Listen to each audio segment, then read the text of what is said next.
The Eternaut unfolds on a summer night in Buenos Aires when a deadly toxic snowfall suddenly begins.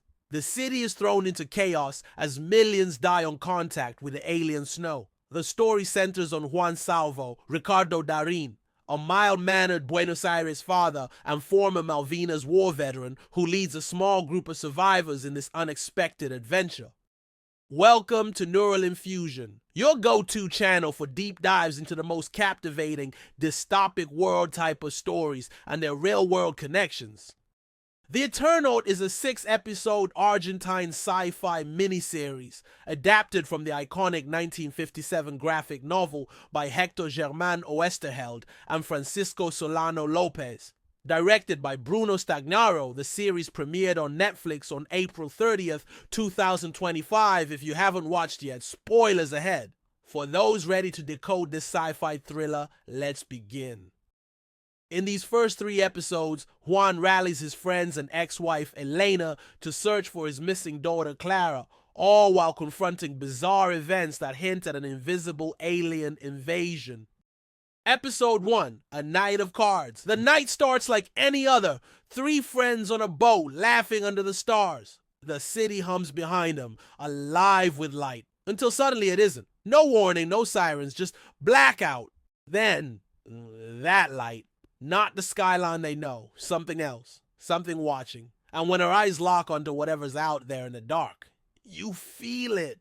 The moment horror becomes real. Next, Juan and his old friends gathered for a late-night card game, a traditional Argentine truco match, at Alfredo Tano Favali's house. As they play and drink whiskey, news crackles of a power station fire outside. Suddenly, the power fails completely, then snow starts falling. When a neighbor collapses and dies in front of their eyes on the street, they quickly realize this is no ordinary winter storm. Juan's friend Russo enters into a panic mode and runs outside to save his family and is killed instantly. Everyone now understands the snow is toxic and lethal. Panicked, they scramble for survival. At the door, a young delivery woman named Inga arrives yelling for help. Her story, that she took refuge in Favali's garage repairing her bike, sounds plausible, so the group lets her in. Inside, Favali and his wife Anna board up the windows and the group works together under mounting tension. Juan now needs to reach his daughter Clara at his ex-wife Elena's apartment before the morning sun hits. His friends improvise. They bundle Juan into a makeshift hazmat suit made of plastic layers and an old gas mask. Even desperation surfaces when the outsider Omar half-heartedly tries to grab the suit at gunpoint, but it's quickly diffused. By dawn, Juan steps out into the snowbound streets. He finds body bags piled high, stray dogs frozen beside their owners, and police cars wrecked in the deserted avenues. The devastation is total, but Juan presses on toward Elena's apartment, hoping to find Clara safe. Episode 2, Step into the Sun. Back at Favali's garage, the survivors settle in and try to plan their next moves. Tano and Lucas board up the house's windows, rationing food and water, while Inga and Omar bond over feeling like newcomers in the group. Tensions simmer. Favali is methodical, Omar remains cynical, and everyone is uneasy. Inga casually mentions she was in the military in her home country, hinting at the skills she might bring. Favali even scavenges power by fixing old electronics, since he notices devices like Inga's bike headlamp still work despite the blackout. A clever win amid the crisis. Meanwhile, Juan makes a perilous journey through the ravaged city toward Elena's building. Along the way, he encounters desperate scenes. A packed commuter train stranded with dehydrated survivors and near-collapsed buildings. When he reaches Elena's block, he finds a chaotic tableau. Looters in the streets, terrified residents holding candlelit vigils, and even an apparently suicided woman in a flooded bathtub. The breakdown of society is stark. Inside the building, Juan finally locates Elena, thankfully unharmed. But Clara is missing. Elena tells Juan that Clara went out with friends last night, one named Luna or Loli, but Juan didn't see her text message in time. Juan decides to follow the clues himself and organize a plan. Head to the school with a hope to find some information about their daughter friend. Suddenly, some frightened neighbors confront Juan brandishing weapons. They suspect Juan must be immune to the snow. He has bare flesh, so how did he survive? Juan diffuses the situation by claiming the snow loses its venom when he brushes it off.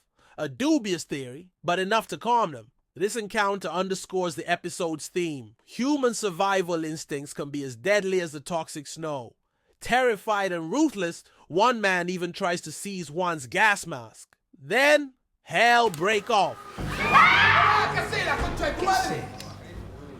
Correte. ¿A dónde vas, hijo de puta? ¡Correte!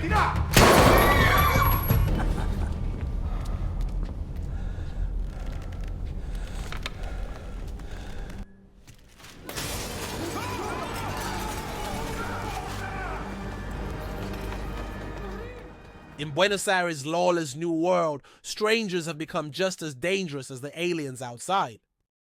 Episode 3, Magnetism. Episode 3 spreads the action further. At Favali's garage, outsiders arrive demanding access. A hardware man named Benito and a slick politician, Roberto, show up claiming they want to share the garage's vehicles and shelter. Favali, Tano, flatly refuses, remembering shady business with Roberto in the past. Meanwhile, Omar, still uneasy, impulsively takes the station wagon for a quick scout and crashes it. The confrontation shows both human self-interest and opportunism amid disaster. We learn more about Inga's backstory from a flashback. She finds out her delivery boy brother was killed in the storm, underlining her grit and why she sticks with the survivors. Tano, determined to assess the global situation, finally rigs the radio and contacts someone in Uruguay. The answer is chilling. The entire continent is covered in snow, and compasses point nowhere familiar. The Earth's magnetic field seems irreparably distorted. There will be no rescue. Everyone must fend for themselves.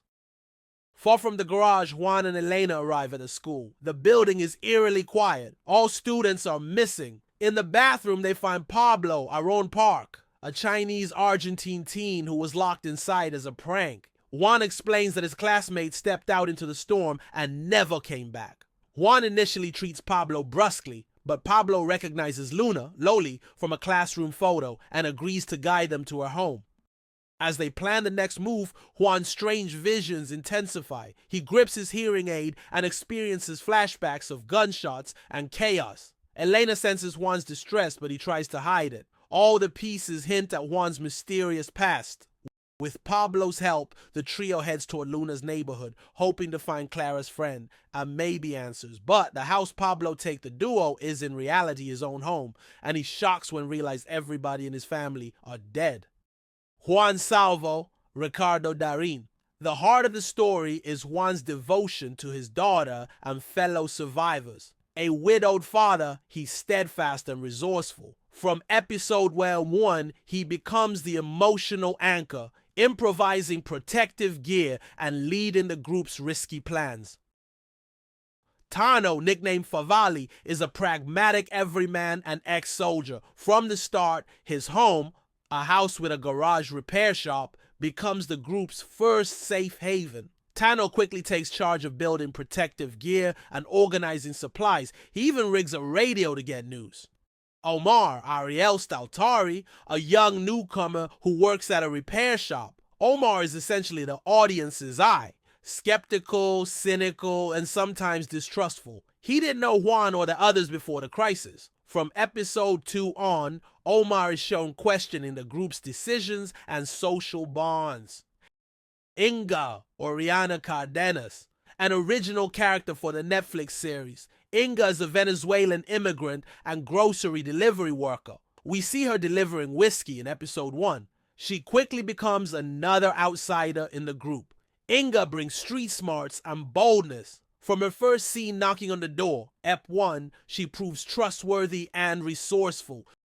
Buenos Aires itself becomes a character. The series shows landmarks, high-rises, boulevards, and everyday people, residents in an apartment building, a school full of students, falling victim to the crisis. By the end of episode 3, El Eternaut has set its pieces. Juan's group is united, even as internal rifts begin. The warehouse garage at Tano's property is established as their survival hub, and each character's motivations are clear. Above all, the story highlights how ordinary people, a teacher, a mechanic, a delivery girl, must make extraordinary choices. They confront not just a deadly storm, but also greed, fear, and selfishness within their own ranks. The cards they once played for fun have become a real-life game of survival and trust. If you enjoyed this deep dive into the Eternaut episodes 1 to 3, please like this video, subscribe to Neural Infusion for more analyses, and let us know your thoughts in the comments below. What would you do in Juan's shoes? Stay safe out there, and remember, nobody is saved alone.